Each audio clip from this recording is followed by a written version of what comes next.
Masquera say Mure Zimbabwe, welcome to our channel, Zoom Confessions and Deep Secrets. Channel. Please don't forget to subscribe. Subscribe, don't forget to comment and share this video. That's Mure Zimbabwe.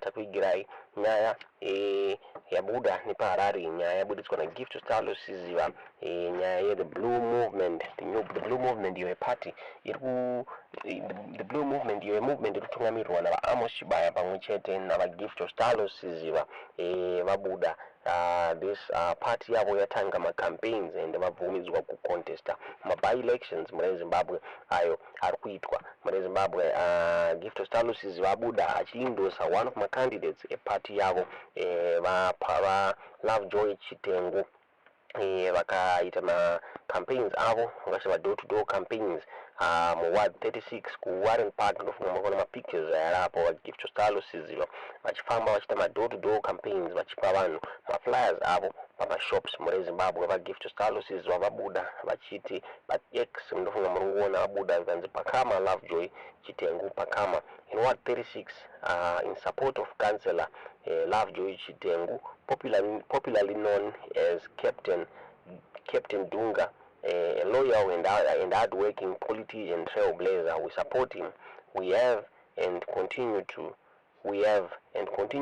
with greatest humility, ask the citizens of Ward 36 in Warren Park to vote for him. Ndafunga murungona aima pictures ayo va Stalo Siziva vachikampenera va Lovejoy Chitengu kuti vaite councillor we ward 36 zvakare vakaita ma door to door campaigns avo kumufakose zvakare ndofunga murungona one of my friends avo councillor Samuel Ngwenzi vabuda vachiti my friends in mufakose Korobra ward 36 on Saturday go and vote Lovejoy Chitengu ward 36 councillor muri Zimbabwe #Lovejoy Chitengu ndofunga murungona avo vari pama shops vachikampaigna vakapfeka blue.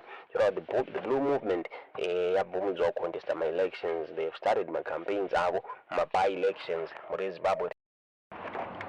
Tisingazivi kuti vachakwanisa here kugana ma votes muri Zimbabwe achaita kuti vawine this by election asi munguva yapfuura YaChamisa vakataura ivo vachiti havasi affiliated any political party or any political movement vakataura affidavit ravo ravakafaila ku High Court vachitaura panyaya yavayakizwa navasengezo Tshabangu vachinzi ivo nebato ravo reblue movement rakaita take over ma party offices ebato re-CCC zvisiri pamutemo zvinzwa YaChamisa akaita take over the party headquarters the CCC party headquarters offices zvisiri pamutemo. YaChamisa vakabuda vachiti currently havasi affiliated any political movement or any political party.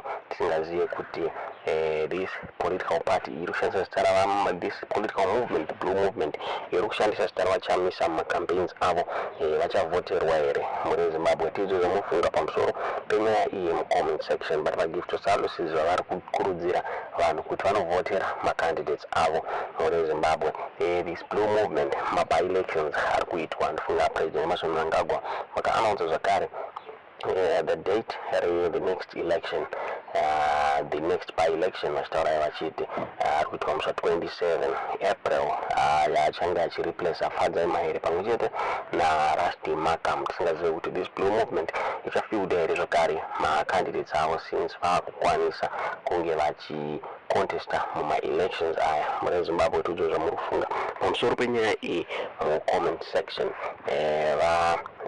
comment section zvinaumbira mushe Zanu-PF yani a challenge nekuti vanhu vakawanda vakabuda vachiti it was going to be an advantage by elections kuZanu-PF since bato CCC rakataura richiti harisi kuzofiuda macandidates aro since they are now focusing on rebuilding the party nema-party structures so they are not going to focus on by elections but he gives to Stalo Siziva pamwe chete nevamwe vake the blue movement they are bringing trouble ku Zanu-PF field macandidates avo chacontesta nebato reZanu-PF muri Zimbabwe zvinakumira mushe chinge chikudzai zvainge zvabuda usarudzo hwemapa elections aya muri Zimbabwe munguva inotevera. So far nyaya iri kubuda ndekunzi this poll Chamisa councillor vaLovejoy Chitengu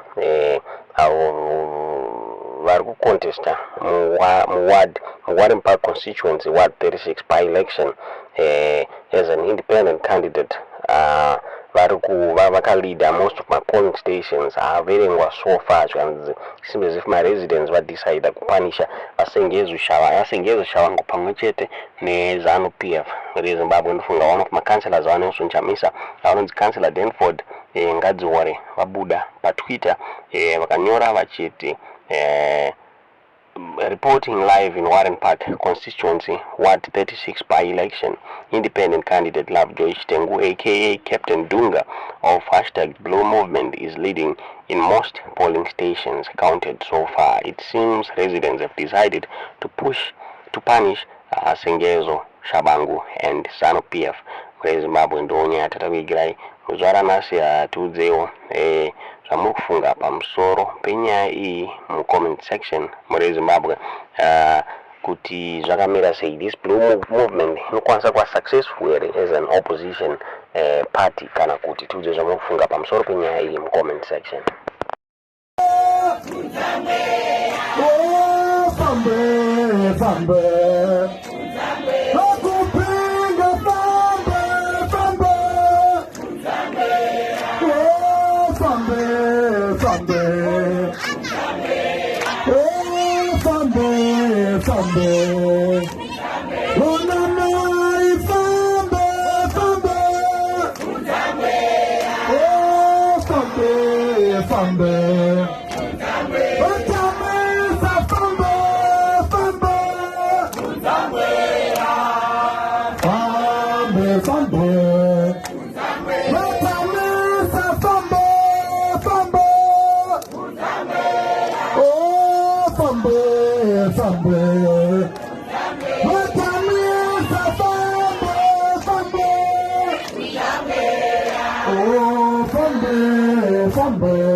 Thank you.